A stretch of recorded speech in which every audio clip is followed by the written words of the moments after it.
The Duke of Sussex, Prince Harry, says that the world is witnessing a global assault on democracy and freedom as he channeled the legacy of former President Nelson Mandela as an example of not surrendering to the challenges the world is up against today.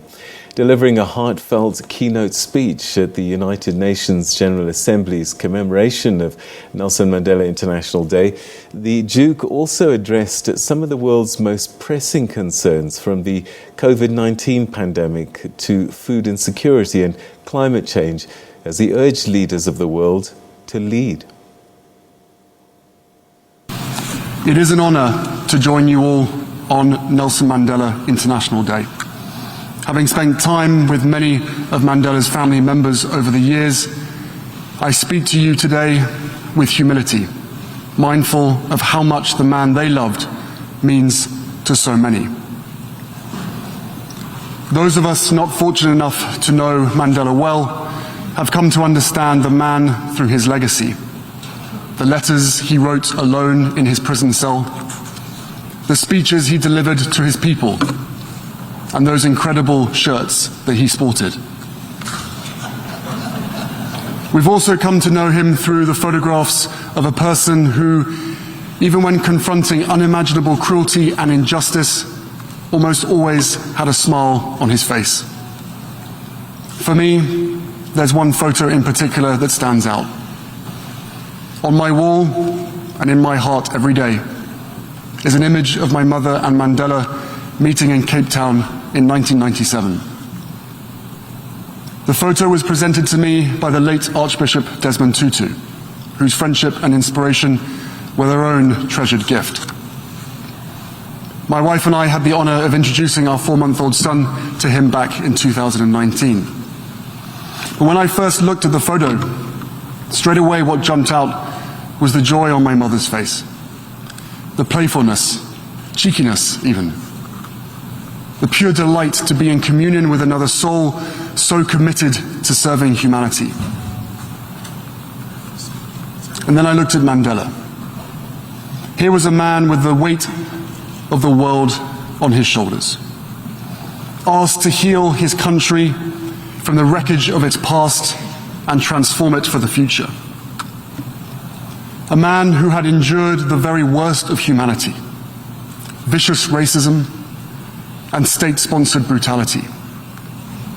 A man who had lost 27 years with his children and family that he would never get back. 27 years. Yet in that photo and so many others, he is still beaming, still able to see the goodness in humanity, still buoyant with a beautiful spirit that lifted everyone around him. Not because he was blind to the ugliness, the injustices of the world. No, he saw them clearly. He had lived them, but because he knew we could overcome them. In our own time, a time of global uncertainty and division, when it's all too easy to look around and feel anger or despair, I've been inspired to go back to Mandela's writings for insight into how this could be. How he could experience so much darkness and always manage to find the light. There I found a few lines that stopped me in my tracks. In a letter from prison he wrote, "I feel my heart pumping hope steadily to every part of my body, warming my blood and pepping up my spirits. I am convinced that floods of personal disaster can never drown a determined revolutionary. To a freedom fighter, hope is what a lifebelt is to a swimmer. It moved me even more when I saw the date, August 1st, 1970. 7 years into Mandela's imprisonment, not even 1/3 of the way through.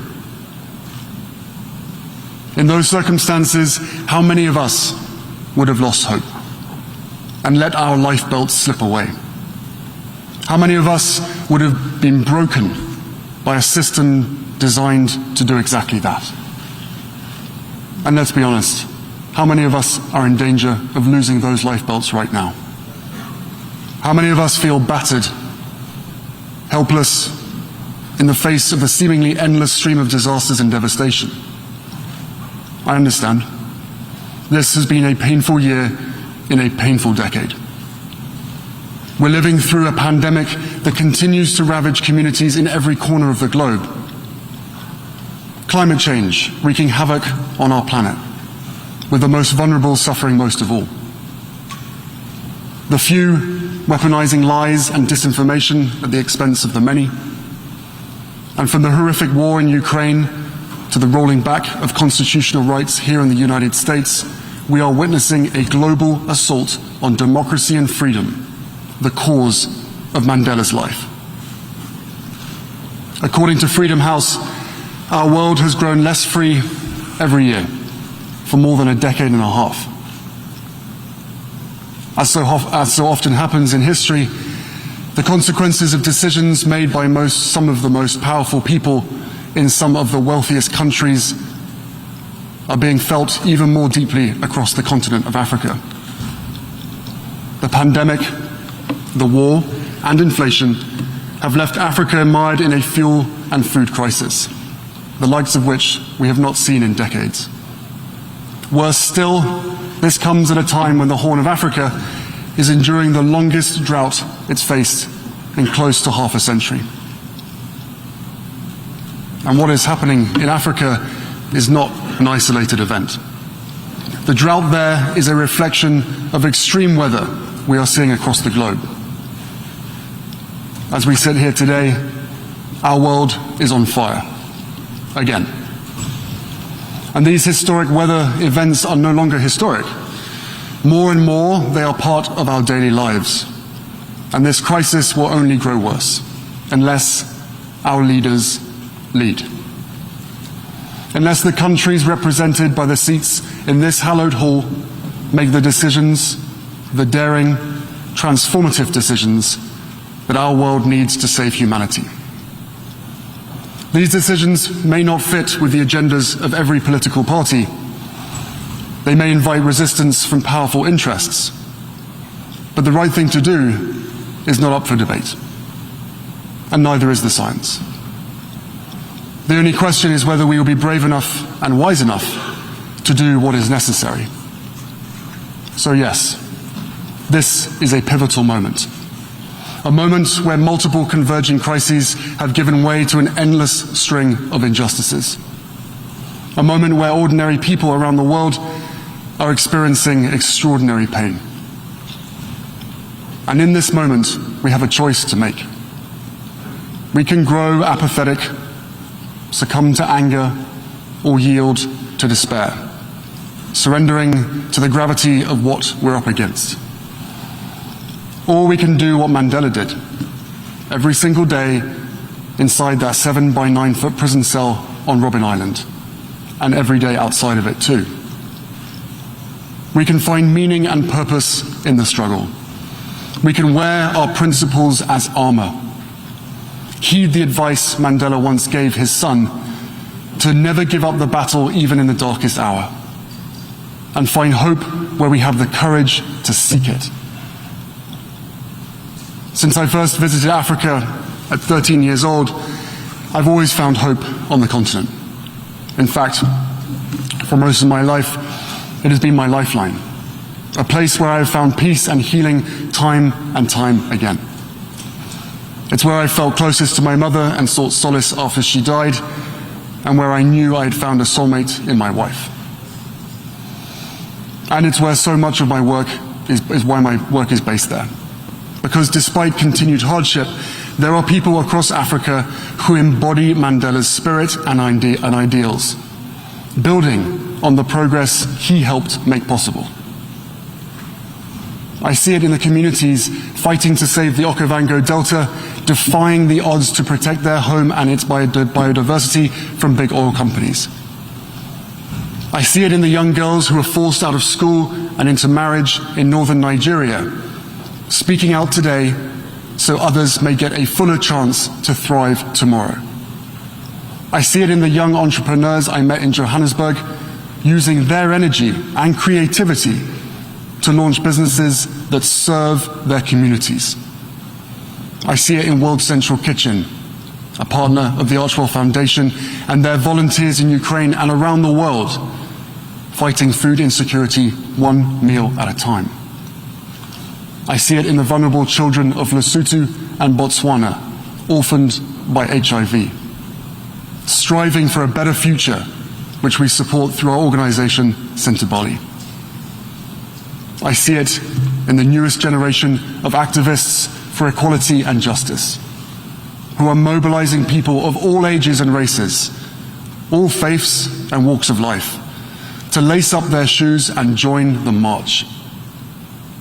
And I see it in the parents I meet around the world, as determined as Mandela was to give their children a better shot at a brighter future, to prioritize their own and their children's mental health and well-being, to reject old ideas and past prejudices, to heal from the past and build resilience for the present and future. Because they know the price of inaction will be paid by the next generation. In their strength and in their deeds, Mandela's legacy shines as brightly as ever. They are my lifebelt. I hope they can be yours too. Because right now, the water is rising all around us.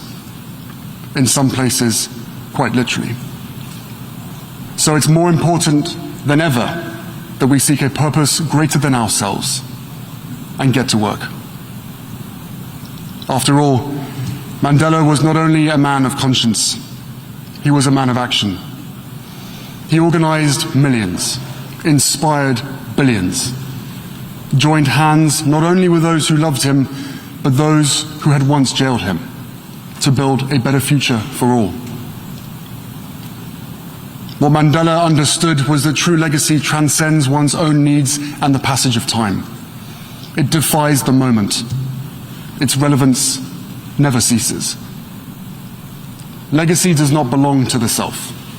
It belongs to those it impacts. That doesn't mean he was perfect. No, he was something better. He was human.